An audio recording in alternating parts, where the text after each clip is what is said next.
এই যে বন্ধুরা, আমার নাতিনরা এই দেখো, এখানে আমি ইলিশ মাছ নিয়েছি। এখানে সর্ষে বাটা, কাঁচামরিচ বাটা, জিরা বাটা, হলুদ, এগুলো দিয়ে তেল লবণ দিয়ে মাছগুলো সব মেখে, এই দেখো লাউ পাতা নিয়েছি। এই লাউ পাতার মধ্যে ভরে ভাপা করব। ইলিশ লাউ পাতায় ভাপা। পোলাওর মধ্যে ভাপা দিব। পোলাও দিয়ে খাবে সবাই, ভাতে খায়, আমরা পোলাও দিয়ে খাবো। এখন কাঁচামরিচ বাটা দিয়ে দিচ্ছি, সর্ষে বাটা দিয়ে দিচ্ছি, হলুদ গুঁড়ো দিয়ে দিচ্ছি, জিরে বাটা দিয়ে দিচ্ছি, স্বাদ মতো লবণ দিয়ে দিচ্ছি,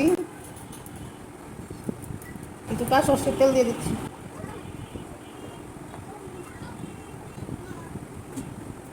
সব কিছু একসঙ্গে মেখে পাতার মধ্যে মুড়ে তারপরে সিদ্ধ করব।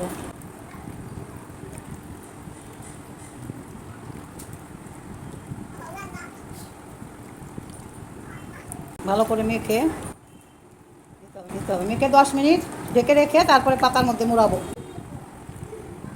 10 মিনিট এইভাবে ঢেকে রেখে দিব।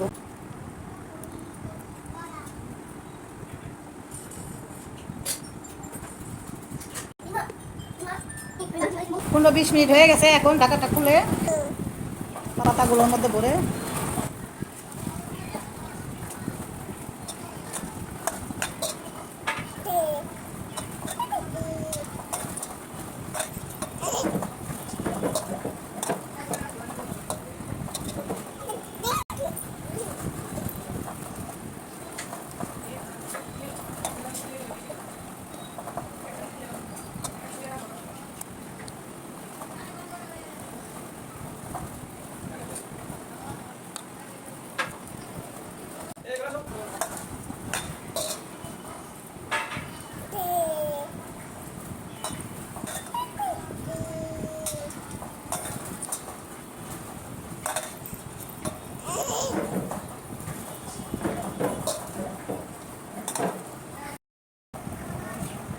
এইভাবে সুতো দিয়ে ভেজে পেঁচিয়ে নিয়েছি। দেখো, এখন আমি এটাকে পোলাওর মধ্যে বসিয়ে ভাপিয়ে নেব। সয়াবিন তেল দিয়ে দিয়েছি, এখন অল্প করে ঘি দিয়ে দিচ্ছি। দারচিনি, এলাচ আর লবঙ্গ, তেজপাতা, একটুখানি পেঁয়াজ দিয়ে দিচ্ছি।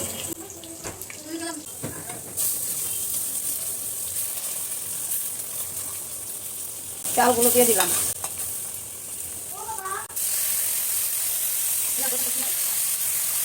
পোলাওয়ে মাপ মতো জল দিয়ে দিচ্ছি।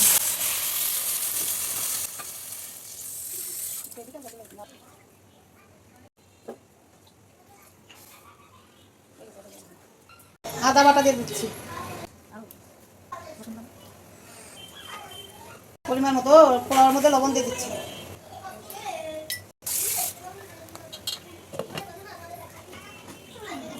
পোলাও উতাল এসে গেছে। এখন লাউ পাতা মধ্যে মাছটা দিয়ে দিচ্ছি, নাহলে আবার সিদ্ধ হবে না।